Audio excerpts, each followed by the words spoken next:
शक्तिशाली हेउछि बीजेडी। बालुगाँर 17 विरोधी नेता बीजेडी रे सामिल। नयागढ़ विजु जनता दल कार्यालय रे चलीछि मिश्रण पर्व। विरोधी दलर अनेक नेता शंख फुंकिबारे लागिछंती। मुख्यमंत्री नवीन पट्टनायक नीति आदर्श विरोधी को आकर्षित करुछि। एथिसहित नयागढ़ विधायक डॉक्टर अरुण कुमार साहू विकासमूलक कार्य सहित शांति प्रतिष्ठा करने पर जो उद्यम जारी रखिंट एथिरे संतुष्ट हो विरोधी माने बीजेडी रे सामिल हेबारे लागिछंती। नयागढ़ विकास रे सामिल होउछंती विरोधी गोष्ठी जोंथिपाई नयागढ़ निर्वाचन मंडली बीजेडी गड़ हेबाकु जाउछि।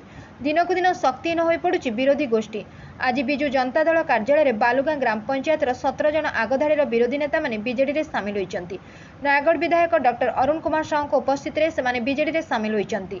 एही मिश्रण पर्व रे बीजेडी नेत्री तथा नयागढ़ जिला सह पर्यवेक्षक ईरानी राय, नयागढ़ ब्लॉक अध्यक्ष किशोर चंद्र साहू, बालुगाँ सरपंच मनोज कुमार नायक, बीजेडी नेता शिवशंकर महांती और लक्ष्मीप्रसाद सरपंच निरंजन विधार प्रमुख उपस्थित रहितले।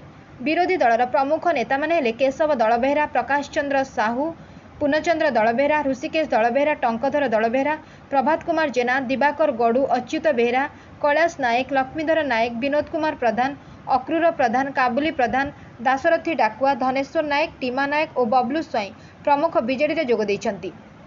आगामी दिन में विजु जनता दल को शक्तिशाली करेंगे बोली प्रकाश करिसेंती। Bureau report 51 news agency.